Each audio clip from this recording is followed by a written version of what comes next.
సచివాలయం పరిసర ప్రాంతాల్లో భారీ ట్రాఫిక్ జామ్ అయింది. ఇందిరా పార్క్ నుంచి లగ్డి కప్పుల వైపు వెళ్లే దారిలో భారీగా వాహన రద్దీ నెలకొంది. దీనికి సంబంధించి మరిన్ని వివరాలు మా ప్రతినిధి రమేష్ అందిస్తారు.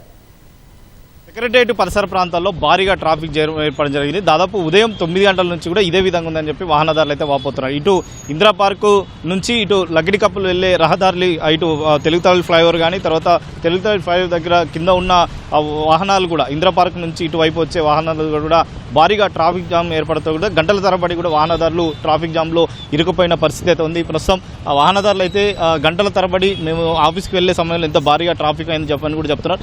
ఎంతసేపు అయింది ట్రాఫిక్ జామ్, ఎట్లా ఉంది ఇప్పటివరకు ట్రాఫిక్ సంబంధించి కూడా ఆ వాహనదారులు అయితే వాపోతున్న పరిస్థితి అయితే ఉంది. ఇంకా అంటే ట్రాఫిక్ జామ్ భారీ కావడంతో కూడా గంటల తరబడి కూడా ఈ ట్రాఫిక్ జామ్లో ఉన్నాం. అయితే ఉదయం ఇక్కడ లగ్గిడి కప్పుల నుంచి తర్వాత ఇదే విధంగా లగ్గిడి కప్పులు అసెంబ్లీ పరిసర ప్రాంతాల్లో కూడా భారీగా ట్రాఫిక్ జామ్ ఏర్పడడంతో కూడా ఉదయం సమయంలో ఆఫీస్కి వెళ్ళాలంటే ఇబ్బందికరంగా మారిందని చెప్పి కూడా వాహనదారులు అయితే వాపోతున్న పరిస్థితి అయితే ఉంది. కొంతమంది వాహనదారులు వాళ్ళతో మాట్లాడించే ప్రయత్నం. అన్న ఎక్కడి నుంచి వస్తారు, ఎంతసేపు అయింది ట్రాఫిక్? ఒక 10 minutes అయిందండి. నేను ఇక్కడే అశోక్ నగర్, చాలా ఫుల్ ట్రాఫిక్ ఉంది ఐరన్ బ్రిడ్జ్ దగ్గర నుంచి.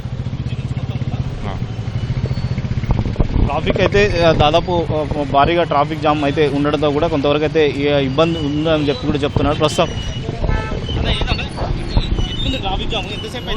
మేము 1 hour అవుతుంది తార్నాక నుంచి రావటి, ఇంత టైం అవుతుంది. ఫ్లైఓవర్ మీదే ఇప్పుడు దాదాపు 25 నిమిషాలు అవుతుంది. చాలా ఘోరం అండి ఇది మాత్రం కరెక్ట్గా అందరికీ లేట్ అవుతుంది.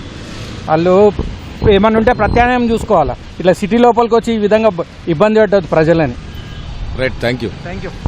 మీద ఇంత భారీ ట్రాఫిక్ జామ్ ఏర్పడంతో కూడా వాహనదారులు అయితే వారైతే ఆవేదన వ్యక్తం చేస్తున్నారు. ఉదయం సమయంలో ఆఫీస్కి వెళ్లడంతో కూడా ఇబ్బందికరంగా ఉంటుంది. తర్వాత దీంట్లో ఈ భారీ ట్రాఫిక్ జామ్ వల్ల దాదాపు కిలోమీటర్ల వరకు అయితే వాహనదారులు నెమ్మదిగా ముందుకైతే సాగుతున్న పరిస్థితి అయితే ఉంది. అయితే ఇక్కడికి లగ్గిడి కప్పులు వచ్చే రహదారి ఏదైతే ఉందో ఆ రహదారి పైన అయితే ఇదే విధంగా కూడా నెమ్మదిగా వాహనాలు కొనసాగుతూ అయితే ముందుకు వెళ్తున్నాయి. కానీ ఆఫీసు సమయానికి టైం మించిపోతుందన్న ఆవేదన వాళ్ళైతే ఆవేదన అయితే వ్యక్తం చేస్తున్నారు. ఇదే విధంగా ఏదైనా కార్యక్రమాలు ఉన్నట్లయితే ఖచ్చితంగా ఇక్కడ నుంచి తరలించి ఇతర మార్గాల్లో చూసుకోవాలని చెప్పి కూడా వాహనదారులు అయితే ప్రస్తుతం వారైతే చెప్తున్నారు. ఇక్కడ ఇంకా మరీ కాసేపట్లో కూడా వాహనాలు ముందుకు వెళ్ళకపోతే ఆఫీస్కి వెళ్ళడానికి ఇబ్బందికరంగా ఉంటుందని చెప్పి ప్రస్తుతం అయితే వాహనదారులు అయితే వాపోతున్నారు. ఇదే విధంగా ట్రాఫిక్ క్లియర్ పక్క ఇటు ట్రాఫిక్ క్లియర్ చేయడానికి ట్రాఫిక్ పోలీసులు ప్రయత్నం చేసినప్పటికీ కానీ ఉదయం నుంచి కూడా ఇదే విధంగా దాదాపు 2 గంటల పైగా కూడా ట్రాఫిక్ జామ్ కావడంతో అయితే ఇబ్బందికరంగా మారుతుందని చెప్పి వాహనదారులు అయితే వాపోతున్న పరిస్థితి అయితే ఉంది. వీడియో జర్నలిస్ట్ కేవీ రావుతో రమేష్, ఈటీవీ, హైదరాబాద్.